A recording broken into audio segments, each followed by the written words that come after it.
Muy buenas tardes, queridos hermanos. En esta hora tendremos nuestra parte 2 de la clase 3 de Introducción a las cartas de Pablo o epístolas paulinas. Ya el día de ayer quedamos, ¿no es cierto?, en esta diapositiva, ¿verdad?, con cierto vocabulario, ¿no es cierto?, que utiliza el apóstol en sus cartas. Recordemos que son 13 cartas que estamos seguros que las escribió el apóstol Pablo, ¿verdad?, y que trajeron, ¿no es cierto?, mucha instrucción, enseñanza, doctrina y también teología, ya a la iglesia naciente, a la iglesia primitiva.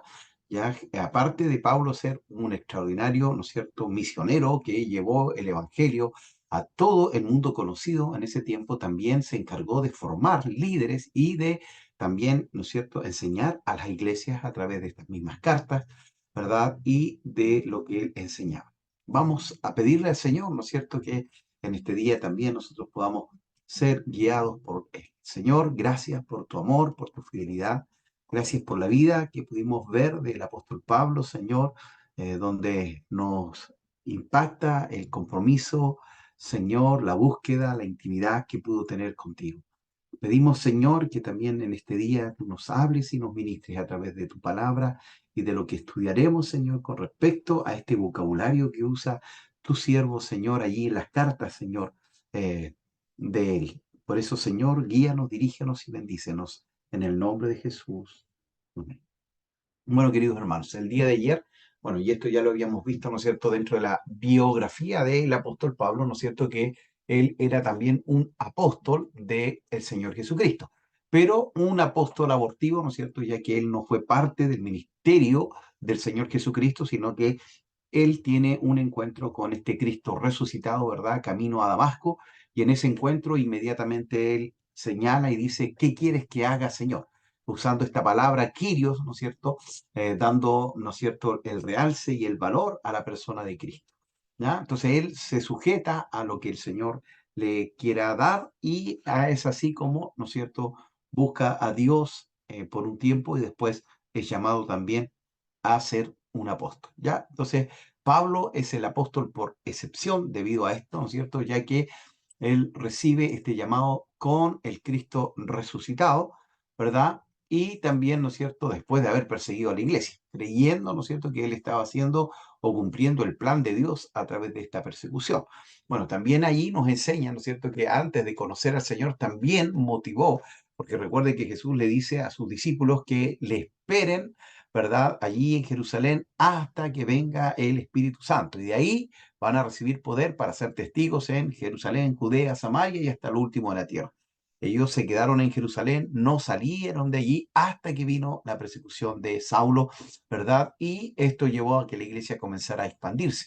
Así que aún antes de su conversión, ya Pablo estaba cumpliendo, ¿no es cierto?, el propósito de que todo el mundo pudiera ser conocido, ¿no es cierto?, o pueda conocer al Señor, ¿verdad? Lo que es igualmente, dice, su apostolado, trabajando más que los demás. Él también señala, ¿no es cierto?, que aún siendo este apóstol abortivo, ¿no es cierto?, él trabajaba mucho más que cualquiera de los otros apóstoles y se dedicó, ¿no es cierto?, con todo su corazón a la evangelización de los paganos o de los gentiles, ¿ya? Entonces, este llamado del Señor es una vocación, ¿verdad?, de parte del apóstol, como lo indica, ¿no es cierto?, en su cabecera o en sus introducciones a sus cartas, donde dice, soy Pablo, siervo de Cristo Jesús, elegido como apóstol y destinado a proclamar el Evangelio de Dios. ¿Ya? Él cumplió a cabalidad esto de proclamar el Evangelio de Dios a todo el mundo conocido, ¿verdad? Norte de África, Asia, ¿verdad? Y también parte de Europa, con este mensaje. Cristo murió por nuestros pecados, se levantó de los muertos, ¿verdad? Y hoy está a la diestra intercediendo por cada uno de nosotros. También elegido como un enviado, como un apóstol, como un mensajero, ¿verdad? Para llevar estas buenas nuevas y estas buenas noticias, para poder también, con todo su corazón, ¿no es cierto?, llevar salvación a esos pueblos y a esas naciones que no tenían conocimiento de la palabra de Dios.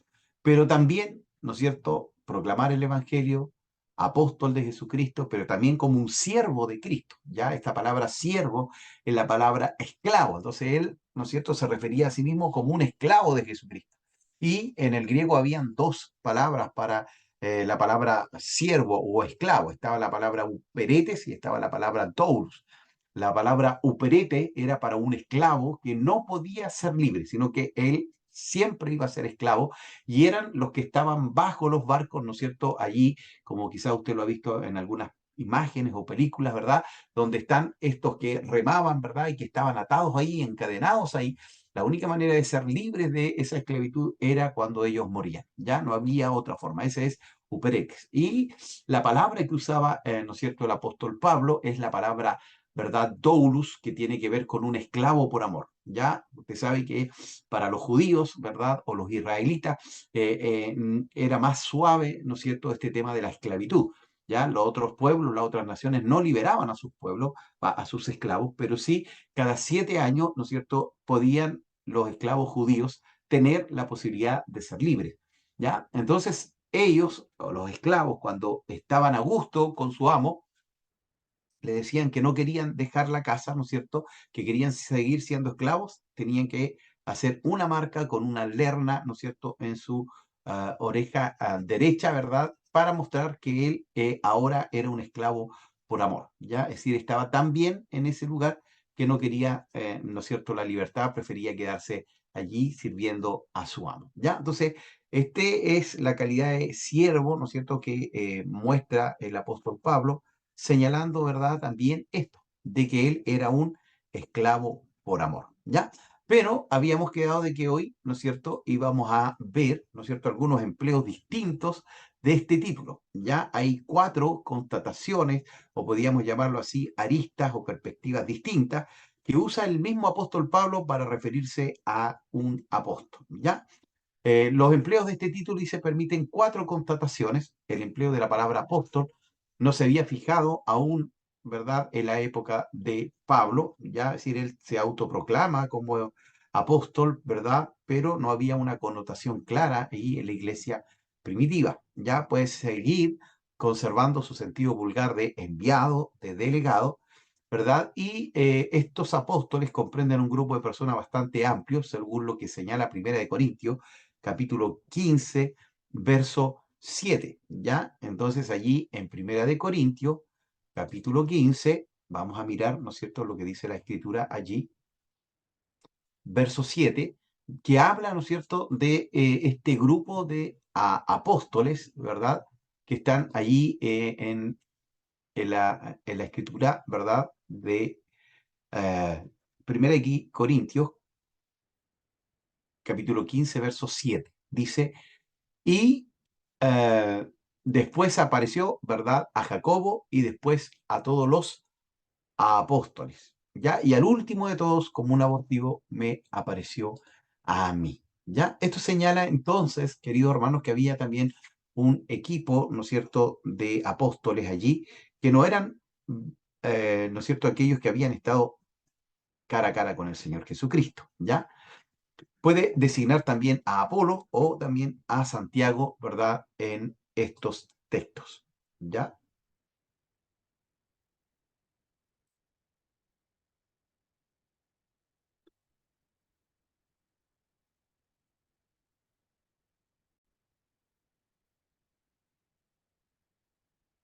La segunda acepción es que el apóstol Pablo, ¿no es cierto?, nombra a estos apóstoles que estuvieron con Cristo, ¿verdad?, a los 12, ya una vez cuando transmite lo que ha recibido, ¿verdad?, sus relaciones con los que fueron apóstoles antes que él, ¿verdad?, cómo él, ¿no es cierto?, trabajó y habló con ellos, incluso, ¿no es cierto?, ahí se presenta ante los apóstoles, están llenas de respeto, de solidaridad, ya haciéndose parte de este grupo también, ¿no es cierto?, de estos 12, pero que también, ¿no es cierto?, llama la atención o reprende si es necesario.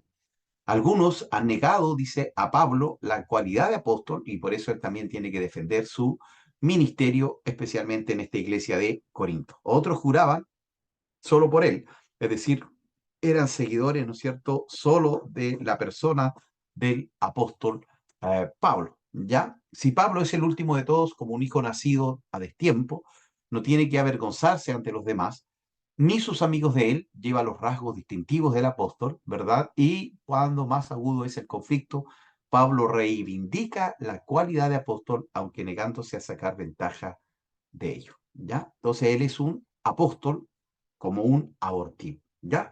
La tercera acepción es que en la medida en que se constituye progresivamente una teología dentro de la iglesia, el apostolado encuentra en ella también su lugar. Es decir, hay gente que está allí, que ha sido llamada con un propósito apostólico, que es, ¿no es cierto?, ir a un lugar donde no hay iglesia, donde no se ha predicado el evangelio, levantar iglesia, formar líderes y después ir a otro lugar, ¿verdad? Y poder allí ir y también hacer exactamente lo mismo, ¿ya? Entonces, el apostolado encuentra en ella su lugar fundamental. ¿Por qué? Porque son los apóstoles los que van a lugares donde levantan iglesias. Recuerde que la iglesia está naciendo y el apóstol Pablo está llenando la tierra, ¿no es cierto?, o las ciudades con el mensaje del evangelio. Pero también, no solo ellos levantaban a la iglesia, sino que ellos tenían que poner el fundamento, la doctrina, la enseñanza, ¿ya? Cuando enumera los ministerios, Pablo pone a los apóstoles en primer lugar y se encuentra también esta clasificación en Efesios capítulo 4. Ya en esta carta los apóstoles están estrechamente asociados a los profetas, han sido establecidos como base del edificio eclesial, ¿verdad? Y como referencias de la presencia de Dios, como aquellos que han recibido la revelación de su misterio. ¿Ya? Es decir, ellos son, ¿no es cierto?, los embajadores, ellos son, ¿no es cierto?, los representantes del mensaje de Cristo en la tierra porque recibieron directamente de Cristo, ¿no es cierto?, las enseñanzas. Por eso mismo ellos pueden poner la base, el fundamento, ¿no es cierto?, a través de lo que recibieron del Señor Jesucristo, ¿ya? Entonces, por eso es tan importante la labor, ¿no es cierto?, de estos apóstoles que escribieron también siendo inspirados por el Espíritu Santo y pusieron, ¿no es cierto?, la base de la iglesia en el primer siglo, ¿ya? Entonces, es fundamental porque ellos levantan iglesias, pero también ellos establecen principios, ¿no es cierto?, para vivir la vida de fe, ¿no es cierto?, con un fundamento sólido en las escrituras, ¿ya?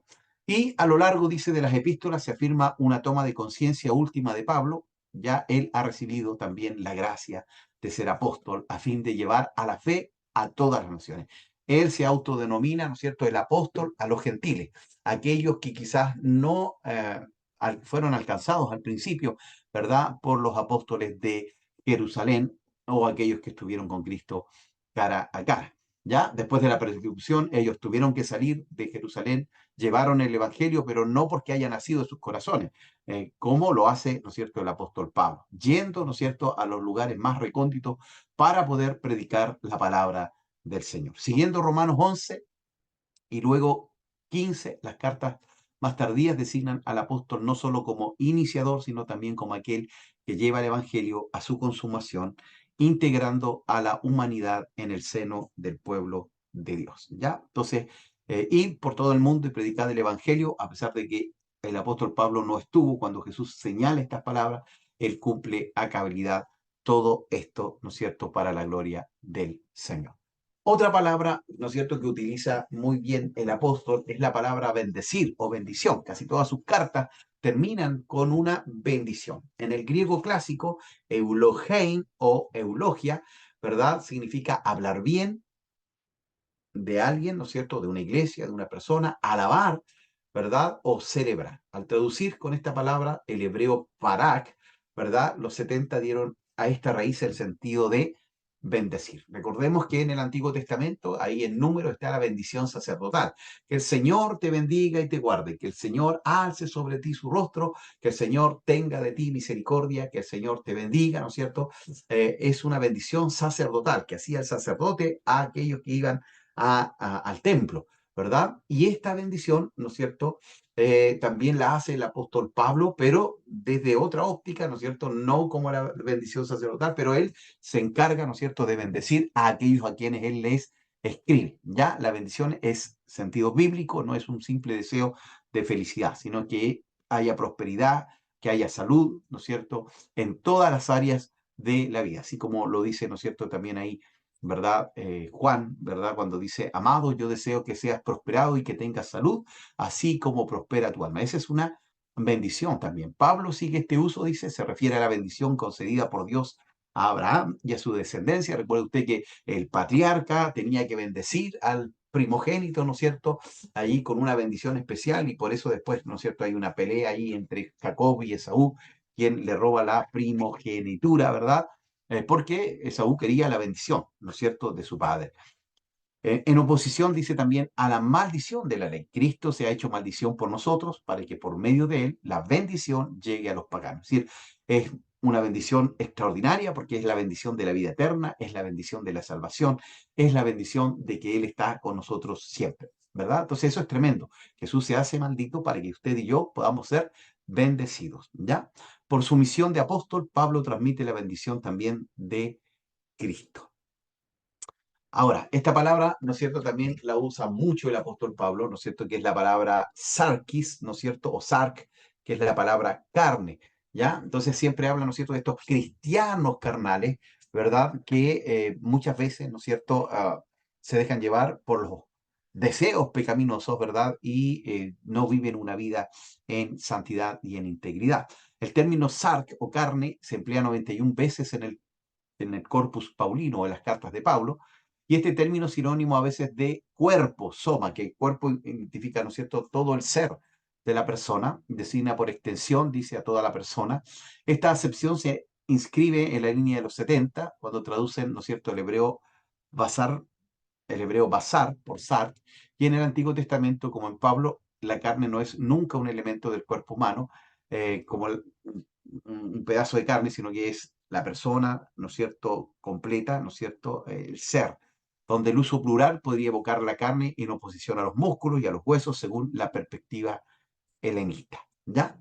Ahora, otra palabra también interesante es la palabra comunión o solidaridad, koinonía, ¿ya? Cuando nos reunimos decimos vamos a celebrar koinonía para compartir alimentos, ¿verdad? El verbo koinonei, el nombre de acción koinonía y el adjetivo koinonos formados a partir del adjetivo koinos o común, ¿verdad? Es decir, tener algo en común, por eso tenemos comunión, se utilizan ampliamente desde la época clásica para designar toda acción de hacer o de tener algo en común. Tomar parte en él, asociarse con, ¿verdad? El término se encuentra en los 70 y donde aparece la idea de que una participación o no participación en la sabiduría puede modelar por completo una existencia humana. Entonces, amados, queridos hermanos, ¿verdad? Estamos viendo algunas palabras que utiliza, ¿no es cierto?, el apóstol Pablo en sus cartas o en sus epístolas, ¿ya?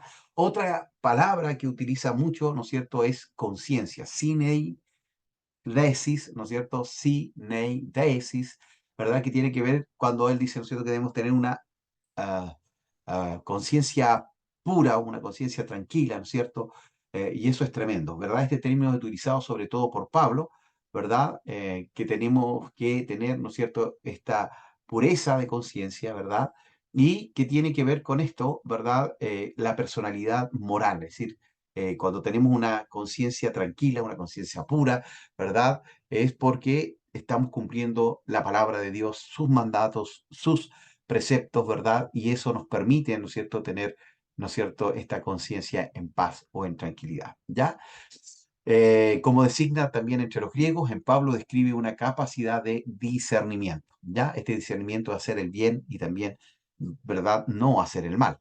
Aunque sigue siendo una realidad cercana al nous o a la inteligencia, ¿verdad? La conciencia puede definirse como el conocimiento de lo que es conforme con la voluntad de Dios, ¿ves? Hacer la voluntad de Dios como un imperativo ligado al conocimiento de lo que se ha revelado. Yo conozco la palabra y sé que dice que es malo mentir y no miento porque tengo esta conciencia, ¿verdad?, para poder discernir que esto es malo y ya no lo debo realizar, ¿ya? Entonces la palabra conciencia también aparece muchas veces, esta palabra también, creer, fe, fidelidad, fiel, pisteus, pistis o pistos, ¿verdad? Es fiarse de, dar fe, poner confianza, de donde creer o pistis, confianza, fidelidad, fe, pistos, digno de fe, fiel.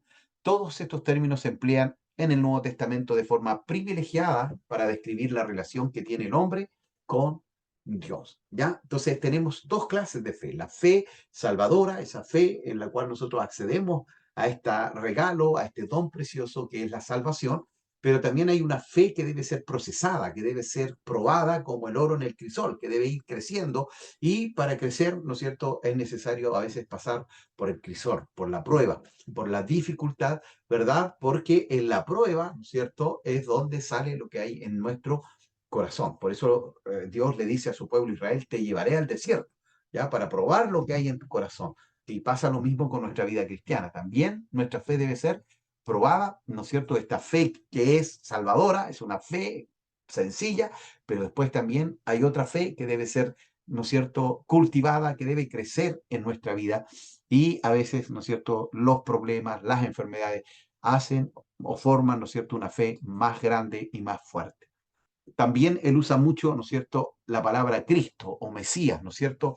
Jesús es el Salvador, Cristo es el que resucitó de los muertos. Estamos hablando de la misma persona, ¿verdad? Jesucristo, por eso se usa la palabra Jesucristo, pero el nombre de Jesús se usa más para el Jesús, ¿no es cierto?, que caminó por nuestras calles, y después Cristo, ¿no es cierto?, para cuando Él ha resucitado, ¿no es cierto?, como el ungido, como el Mesías, como el rey que tenían o esperaba, ¿no es cierto?, su pueblo o su nación, ¿ya? Entonces viene del hebreo Mashiach o Mechía, ¿no es cierto?, ungido, que ha recibido la unción, y se encuentra 379 veces en la carta de Pablo, ¿ya? Entonces hace un realce.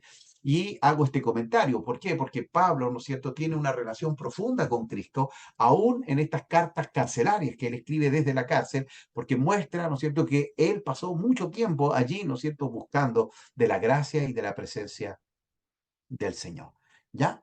Así que se encuentra 379 veces en la carta de Pablo, ¿verdad?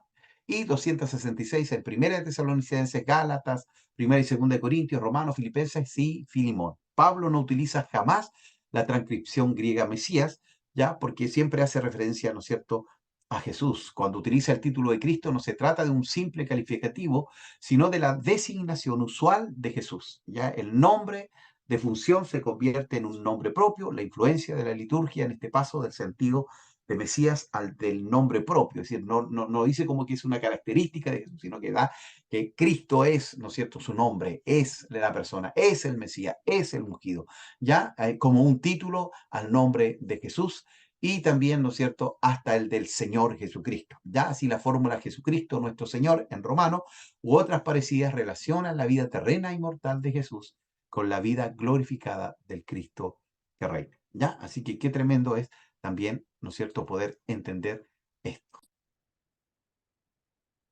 La siguiente palabra, ¿no es cierto?, es la palabra Dios o Teos, ¿no es cierto? Sabemos que el Nuevo Testamento fue escrito en griego. Entonces, la palabra griega para designar a Dios es Teos. Ahora, lamentablemente esta palabra, ¿no es cierto?, no solo se usaba para nuestro Dios, sino que para cualquier Dios pagano.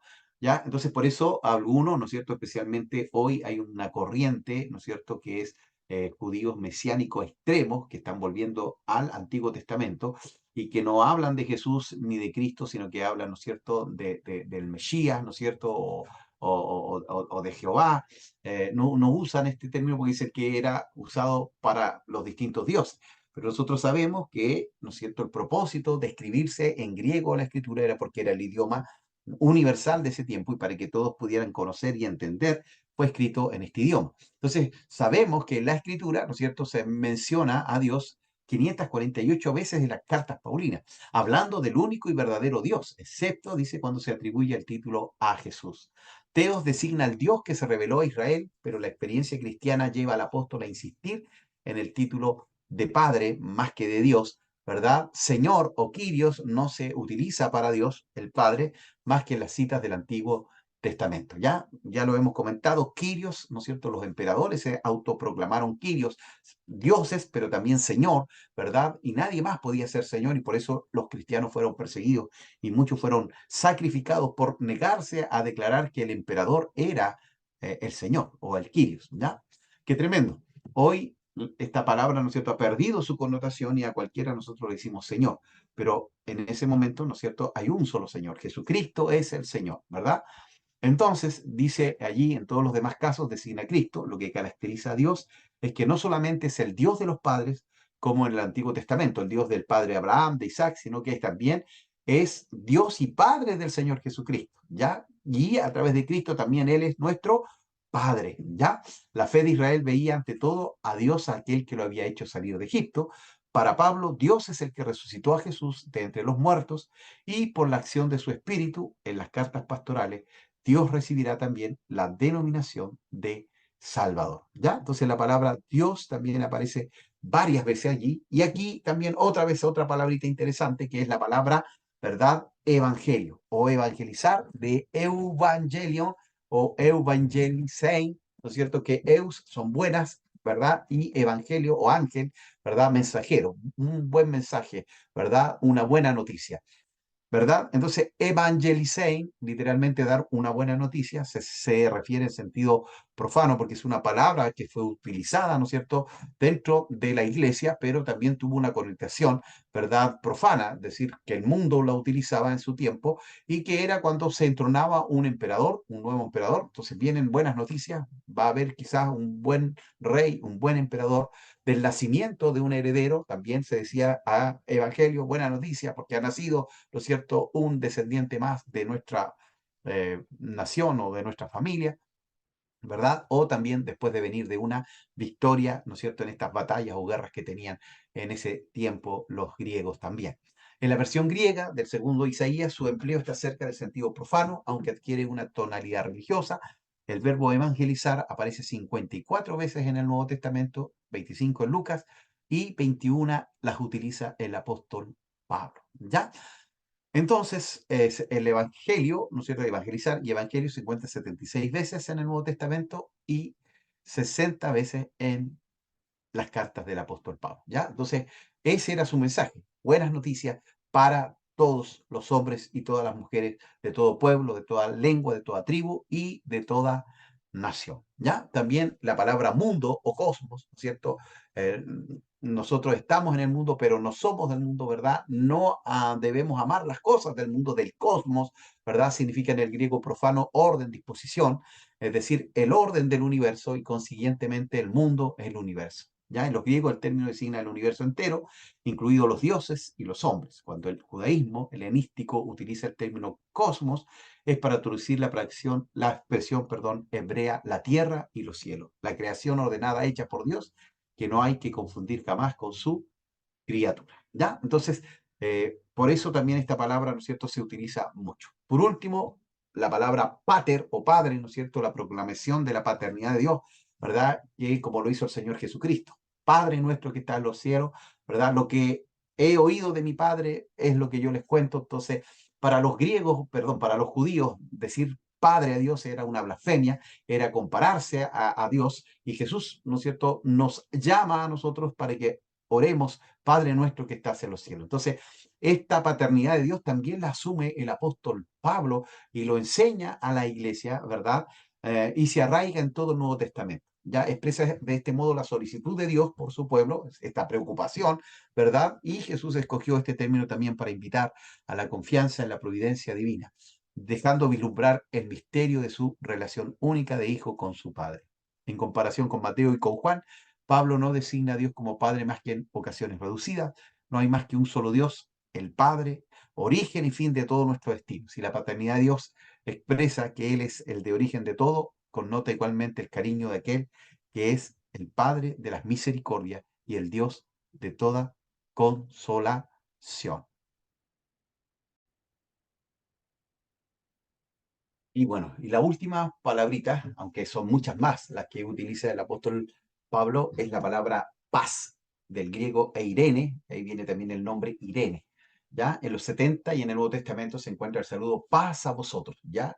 Esta paz, ¿no es cierto? Esta versión literal del griego es una expresión de la palabra hebrea shalom lechem, ¿no es cierto? Donde ellos expresaban, ¿no es cierto?, todo beneficio para ti, ¿ya? Es decir, aunque hayan problemas, aunque haya enfermedad, la paz del Señor sea contigo, ¿ya? Esto quiere decir que no nos excluye de las pruebas o de las dificultades, pero en medio de las pruebas tenemos una paz que sobrepasa todo entendimiento. Jesús dijo, mi paz os dejo, mi paz os doy. No como el mundo la da, yo os la doy, ¿ya? Entonces, después Pablo también añade, ¿no es cierto?, a esta palabra paz, la palabra gracia o charis, regalo, don inmerecido, porque ese regalo es la salvación. Para tener paz con Dios, tengo que ser salvo, ¿ya? Entonces, gracia y paz. Entonces, somos salvos y obtenemos esta paz, ¿no es cierto? Esta reconciliación con nuestro Padre Celestial, ¿verdad? Sacada, dice probablemente el saludo clásico, Chairein, la fórmula estereotipada típicamente cristiana. Gracia y paz a vosotros de parte de Dios, nuestro Padre, y del Señor Jesucristo, ¿no es cierto? Abre la mayor parte de las grandes epístolas paulinas, ¿ya? Entonces, qué tremendo, ¿no es cierto?, que también nosotros podamos bendecirnos a través de la paz, esa paz, ¿no es cierto?, que viene de parte del Señor. Y bueno, también después, ¿no es cierto?, en las cartas a Timoteo añadirá no solamente gracia y paz, sino que gracia, misericordia y paz. Porque también, ¿no es cierto?, gracia tiene que ver, ¿no es cierto?, con este regalo que Dios nos da, pero también la misericordia, esta palabra misericordia viene de corazón y de miseria, ¿verdad? Entonces Dios baja a la miseria humana, ¿no es cierto?, para poder salvarle, y eso es tener misericordia, ¿verdad? Y esto también produce paz en el corazón del mundo, del hombre, y de la sociedad, esta sociedad que necesita tanto del Señor. Pues bien, el libro de la sabiduría también describe así el destino final de los justos. Estas están en las manos de Dios. Tus manos están en nuestros tiempos están en tus manos. En realidad, eso quería decir, ¿no es cierto? En las manos de Dios están nuestros tiempos. Y está allí también la paz que sobrepasa todo entendimiento. Oramos al Señor y que Él nos pueda bendecir con paz, con gracia y también con misericordia. Señor, gracias, te adoramos, te bendecimos y te glorificamos. Eres bueno y para siempre es tu misericordia. Que esa gracia, que esa paz que viene de ti pueda venir sobre nuestras vidas. Gracias por la vida del apóstol Pablo, Señor, que nos ha enseñado tanto a través de su biografía y pronto también estaremos viendo, Señor, la enseñanza que él entrega en sus cartas. Gracias por estas palabras, Dios mío, que podemos ir al griego y comprender un poco mejor. Bendice la vida de tus hijos e hijas, siervos y siervas que verán esta clase, Señor, y llénanos de tu gracia y de tu bendición. Oramos en el nombre de Jesús. Amén y amén. Próximo lunes cerramos entonces con este módulo, introducción a las cartas paulinas o epístolas de Pablo, ¿verdad? Teniendo nuestro examen y también haciendo un resumen de todo lo que hemos visto hasta acá. Un abrazo, que el Señor les bendiga a cada uno de ustedes.